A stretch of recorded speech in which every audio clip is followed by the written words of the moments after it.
se erdhët në episodin e 3 të BU Podcast. Si do ja shpjegoj një maturanti këtë fjalë dhe këtë dek? Tani, mekatronika është një inxhinieri ose më saktë një disiplinë inxhinerike. Shikon të ardhmen më robotika apo më njerëzore? Nuk besoj, mund të ketë shumë avancime.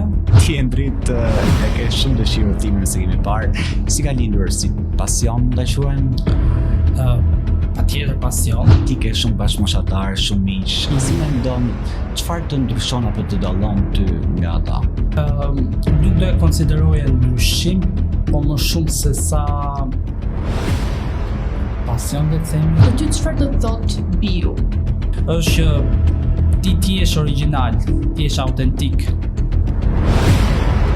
Përshëndetje të gjithëve dhe mirë se erdhët në episodin e 3 të BU Podcast. Përshëndetje miq, ja tek ritakojmë përsëri në një tjetër episod dhe në të njëjtin vend në BU Podcast, në vendin ku temat ndaj të rinjve janë gjithmonë prezente. Dhe sot si gjithmonë kemi një të ftuar që ka studiuar dhe diplomimin e fundit e ka arritur në mekatronik, në inxhinierinë mekatronike, gjithashtu dëshiron shumë të udhtoj, ka eksperjenca në krijimin e misive me njerëz internacional dhe gjithashtu kohët e fundit ai mendon se zhvillimi personal është shumë i rëndësishëm. Sot nuk do flasim vetëm për diplomën apo dhe udhëtimet, sot do flasim që si të bëhemi versionin më i mirë vetes. Mirë se erdhe në BU Endrit. Faleminderit shumë për ftesën, faleminderit Helga, faleminderit Kedis. Unë vlerësoj shumë gjithë iniciativën që keni ndërmarrë për një podcast kaq të bukur, me energji kaq të mirë, edhe më rëndësishme për t'i dhënë zot të rinjve dhe se si të bëhemi versionin më i mirë i vetes. Endrit pak a shumë gjeni si të bëj një përshkrim tëndin. Në tojnë za. Pak a shumë. Për te diplomës dhe drejtimit që ti ke marrë, na shpjego pak kush është Endriti. Endriti është një i sapo diplomuar, si që përmendët ju, po përveç kësaj unë jam një i ri, si gjithë të rinjtë e tjerë, që kam shfrytzuar përveç kohës së shkollës, pra që kam mësuar edhe kam mbyllur studimet, kam bërë edhe shumë aktivitete tjera. Gjithmonë e kam parë shkollën, po edhe kohën e lirë pas shkollës si një mundësi që përveç se unë të marrë një profesion, edhe të aftësohem në aftësi teknike, apo aftësit e forta, unë të marrë edhe aftësit të tjera që janë shumë të domosdoshme për jetën personale, aftësit ndërpersonale e me radhë, që na ndihmojnë shumë në jetën e përditshme. Kam marrë pjesë në shumë aktivitete, në shumë vullnetarizma, edhe të cilat më kanë ndihmuar që në vetë të marr disa aftësi që realisht janë të dobishme, të cilat paktën unë i konsideroj të dobishme, mund ta them këtë, edhe që më kanë ndihmuar në disa aspekte të ndryshme të jetës. Edhe fun fact, në Endritin tashmë po bëhet 4 vite që njihemi dhe kemi qenë në një udhëtim në Rom, ku jemi kënaqur dhe do jetë domethënë një nga kujtimet më të bukura që do të kem, që udhtonim në Rom dhe këndonim ato këngët shqiptare rrugëve të Romës. Po, në fakt edhe në lidhur pak me këtë që përmendet i Helg si eksperiencë Romën, unë do të pyesja nga ana tjetër ti ke shumë bashkëmoshatar, shumë miq. Si mendon, çfarë të ndryshon apo të dallon ty nga ata? Shiko, nuk do e konsideroje ndryshim, po më shumë se sa pasion le të themi, ose dëshirë për të zhvilluar. Në vetvete nuk është se mund ta quash ndryshim, sepse çdo kush në një fazë të jetës mund të jetë shumë më i motivuar, edhe mund të ketë dëshirë të arrijë shumë gjëra, ama në një fazë tjetër të jetës, pra në një periudhë të jetës, mund dihet më poshtë. Edhe këto janë pjesë normale të jetës.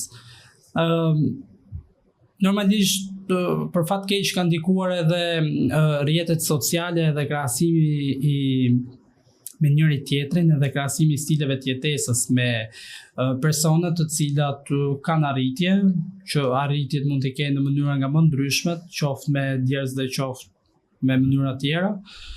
Edhe kjo ka sjellë një farë forme që të rinjt ta shohin, ose më saktë ata që ndihen si të lënë, si kur janë bas, kanë atë ndjesinë si kur janë bas të tjerëve, të demoralizohen.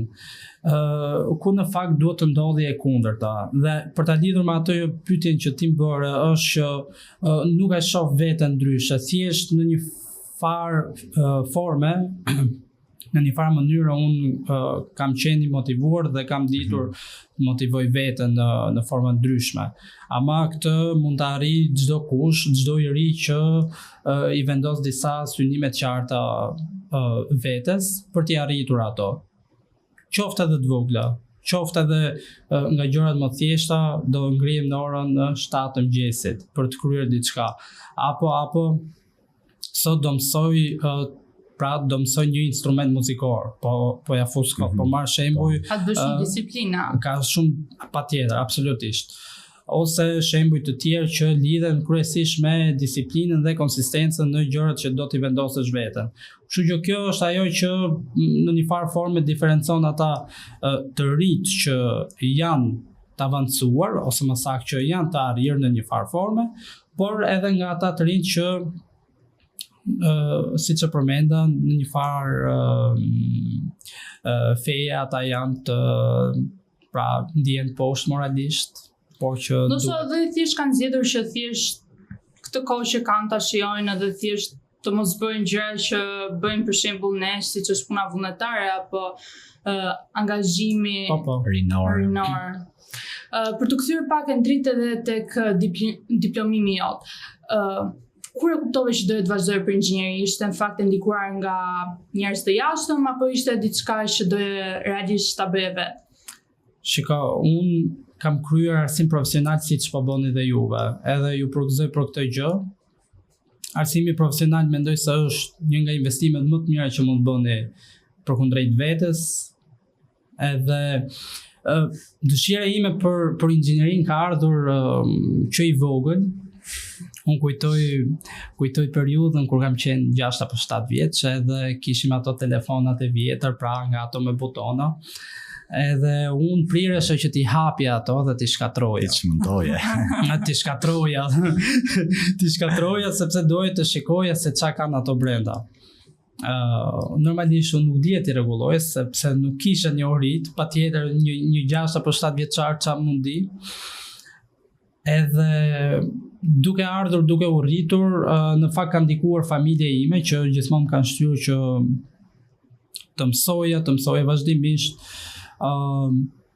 Pastaj kur erdhi në klasa e 9, unë doja që të bëja diçka, të investoja në një farë forme tek njohuritë e mia, edhe kam zgjedhur arsim profesional. Arsimi profesional pastaj ka qenë një shtys shumë e madhe që unë të zhvillohem akoma më shumë nga ana teknike, po edhe të marr vendimin për të ndjekur inxhinieri mekatronike, cilën sapo e mbylla. Po prindit domethënë kanë ndikuar në këtë drejtim sadopak? Patjetër, siç e përmenda, prindrit ose më saktë gjithë familja bashkë me motrat kanë ndikuar shumë në motivim. Po përveç motivimit, duhet shumë punë, duhet pasion, po pasioni pa punën dhe disiplinën merr fund, nuk bën. Kështu që duhet shumë punë, realisht. Unë do të pyesja se për shumë njerëz fjala mekatronik duhet pak e komplikuar, për mua të parë një herë që më duhet ta praktikoja disa herë. Si do t'ja shpjegoj një maturanti këtë fjalë dhe këtë deg? Tani, mekatronika është një inxhinieri ose më saktë një disiplinë inxhinierike që merret me studimin e disa disiplinave të tjera inxhinierike, ku ndër 3 kryesorët mund të përmend inxhinierinë elektrike, inxhinierinë elektronike edhe mekanike. Po ka edhe pak pjesë programimi, pjesë pra fizike e me radhë. Ajo se çfarë bën në thelb mekatronika edhe se çfarë është që ti t'jesh në gjendje të ndërtosh robota. Ti jesh në gjendje të ndërtosh sisteme robotike apo krah robotik që përdoren në industri. Në çfarëdo lloj industrie, qoftë në industrinë e lehtë, ushqimore, qoftë në industrinë tekstile, qoftë në industri të tjera më të rënda, metalurgji e me radhë. Pra është një disiplinë që përfshin shumë gjëra, e deri tek robotët e Elon Musk. Disiplina më duket e kësaj dege që kam më vështirë se vetë fjala. E normalisht kërkon shumë punë. Shumë kohë, po. E ndritme që po flasim edhe për robotat. E shikon të ardhmen më robotika apo më njerëzore? Nuk besoj. Mund të ketë shumë avancime. Thonë që da arrihet pika singularitetit në një të ardhmen, besoj për 10 vjetë. Të paktën kështu parashikojnë ekspertët edhe shkencëtarët, pra pika singularitetit është ajo pikë ku teknologjia arrin atë fazë ku bëhet e krahasueshme me njeriu. Pra, edhe më pasi kalon kjo pikë, teknologjia bëhet më superiore, më e fuqishme kundrejt njerëzimit. A mund të arrihet? Mendoj se po, mund të arrihet. A do i zëvendësoj apo duhet kemi frikë? Nuk besoj. Sepse marrëdhëniet shoqërore, pra marrëdhëniet humane, njerëzore, nuk do i zëvendësoj kush le dalin çfarë do lloj gjërash. Plus edhe janë shumë profesione të cilat nuk mund të zëvendësohen. Për shembull, t'ju bëj një pyetje, do ja besonit ju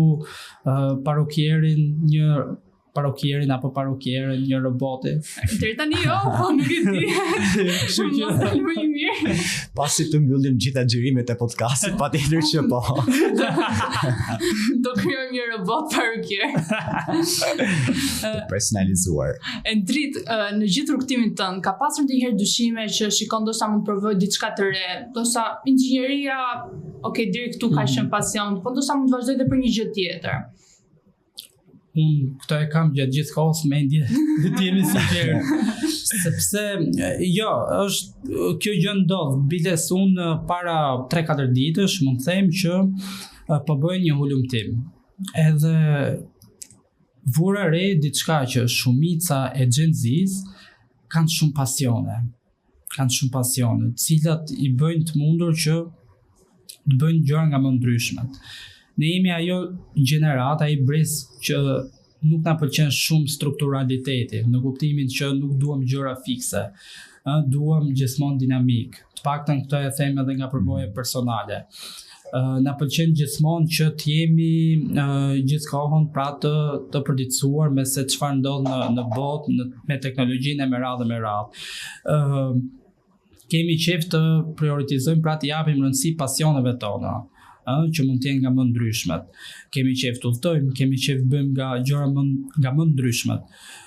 Edhe kjo të thonë në kontekstin personal, edhe unë e mendoj her pas here që të bëj career switching, pra të ndryshoj karrierën nga momenti në moment. Jo tani mbase është shumë herë, sepse më duhet, kam akoma kohë për të eksploruar fushën e inxhinierisë edhe për të parë se ku jam dhe se çfarë duhet të mësoj. E ndrit kur thuaj që duhet të bëj këtë career switch, a nuk mendon që ndoshta inxhinieria ose inxhinierin nuk e don aq shumë sa duhet? S'është ato. Ose do të pyesja, mos ka qenë dyshimi, pjesë e rrugtimit tënd? Jo, nuk mund ta them. Jo, nuk jam dakord. Nuk jam dakord sepse kam dashur unë duhet ta lidh fiks me pyetjen e parë që më bët që përgjatë kohës, pra përgjatë studimeve unë kam bërë edhe gjëra tjera. Sepse e mendoj këtë gjë që diçka, pra gjithë jetën profesionale le të them, mund ta mendoj si diçka që mund të jetë gjatë gjithë kohës dinamike. Nuk mund të bëj diçka pra një punë le të themi në një korporat për 30 vjet. Është shumë e mërzitshme. Njeriu të paktën edhe brezit ton, të paktën edhe unë duhet diçka që më jap edhe kënaqësi, pra të lëviz, të mësoj, të bëj gjëra nga më ndryshmet, po edhe të mësoj nga njëra anë. Inxhinieria, sado e bukur është, ka raste që bëhet monotone. Një proces pune apo diçka. Kështu që në këtë kontekst mbase, pse jo, edhe kam shumë fushë interesi.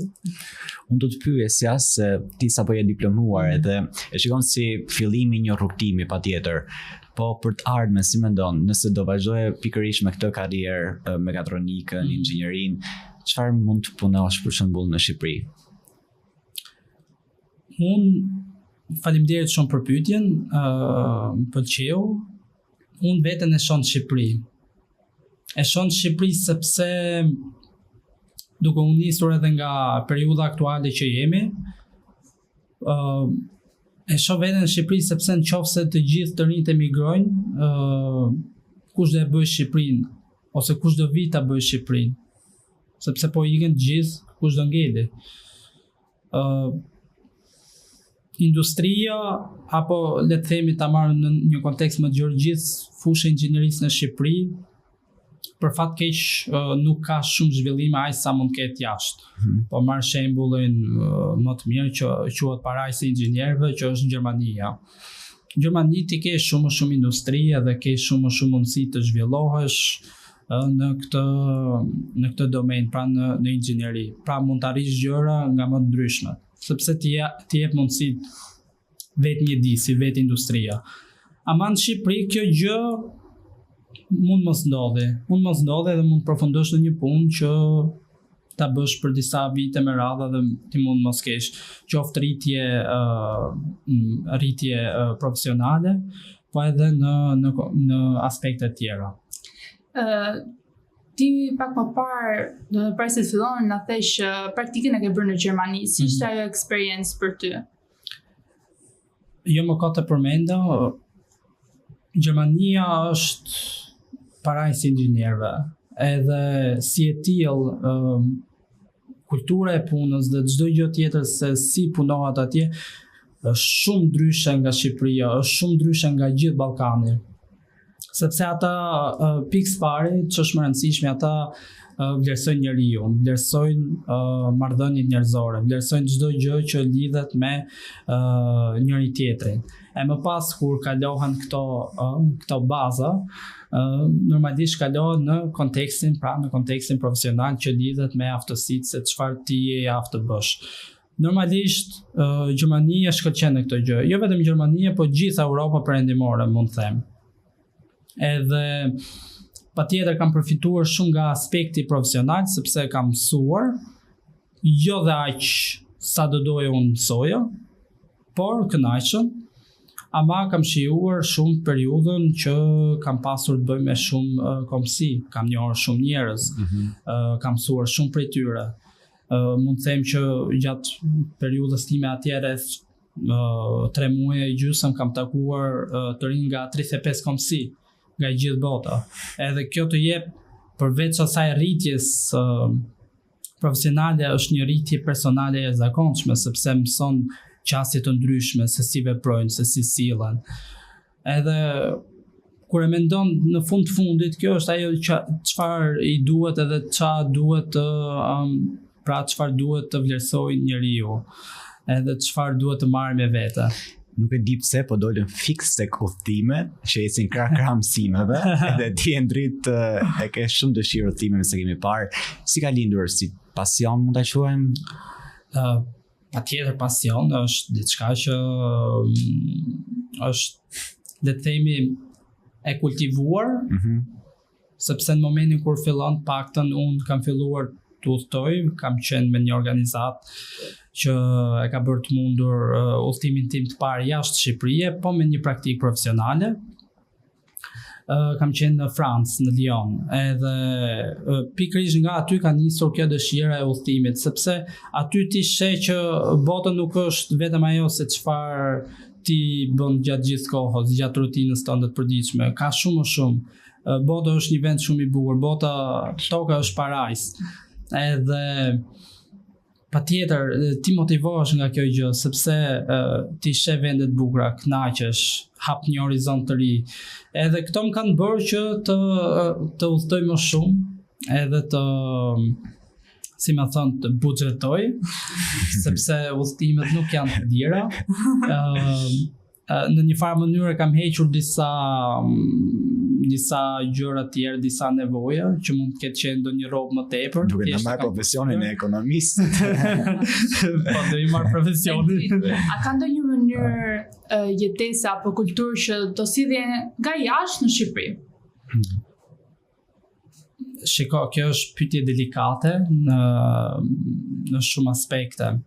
sepse ne si shqiptar, edhe gjithë si rajon i Ballkanit, ne kemi mënyrën tonë. Ne i marrim gjërat shtruar, atë kafën e mëngjesit, ndonjë cigare, ndonjë gjë që ta hash në mëngjes edhe pastaj të shkosh në punë. Ndërkohë që kjo në Europën perëndimore kjo nuk ekziston. Mund të ekzistojë po në jugun e Italisë, që është një rajon pak a shumë i ngjashëm me Shqipërinë, ose në jugun e Francës, Spanja, po ashtu jugu i Spanjës, ma vendet e tjera janë shumë më tegra. Edhe nuk e mendoj që duhet të eksportojmë një kulturë tjetër. Do të bëjmë të kemi. Të importojmë kultura të tjera. Duhet të bëjmë këtë gjë në mënyrën se si ne sillemi me njëri tjetrin, traditën e familjes, që është shumë e rëndësishme, mënyrën se si sillemi me njëri tjetrin, respektin e merat. Ama ne mund të përshtasim mënyra tjera të sjelljes, siç janë kultura e punës që ne mund ta marrim, sepse ka modele të ndryshme vendet e Europës që janë shumë të mira. Pra mos të sillemi me punëmarrësin në një mënyrë jo fort të hijshme, jo fort përshtatshme, por të jemi më kujdesshëm. Tani të bëjmë një rubrik mit apo realitet, do jetë shpejt fare. Ti do thuash mit apo realitet. Do të jesh gjeni për të qenë inxhinier. Mit. Universiteti garanton siguri? Mit. Motivimi është çështja e suksesit? Mit. Duhet të thosh jashtë për të zhvilluar? Realitet. Rrjeti i njohjeve është pa aq i rëndësishëm sa diploma. Pa aq i rëndësishëm, mund të jetë më i rëndësishëm, po them realitet. Dhe perfektja ndihmon gjithmonë. Mit. Okej. Për ty çfarë do të thotë bio? Është shumë pyetje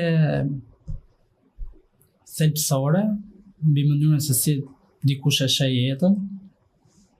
Bio që nga përkthimi, nga anglishtja është të jesh vetvetja, pra të shfaqësh veten tënde në të gjithë përmasat, në të gjithë format, edhe në të gjithë bukuritë edhe mangësitë që ti mund të kesh si person. Nuk është e nevojshme të jemi perfekt, duke u nisur nga pyetja që gjeni si bëri, pra mit apo realitet me atë të fundit. Unë kam qenë natyrë perfeksioniste, duhet ta them, deri para nisjes universitetit, po më pas kuptova që Endrit nuk perfektja nuk ekziston, sepse të duhet një mesme art që ti të bësh kompromise gjatë jetës, gjatë situatave ndryshme me radhë. Dhe bio që ta përmbledh është që ti jesh origjinal, ti jesh autentik, mos të bësh skema, mos të shtirësh, ti jesh i vërtet me gjithë të mira dhe gjithë këshillat që ty të përfaqësojnë. Po patjetër me dëshirën për të përmirësuar. Endrit, nëse do jepje një këshill vetes, po të kthesh pas në kohë 18 vjeç, cila do ishte ajo?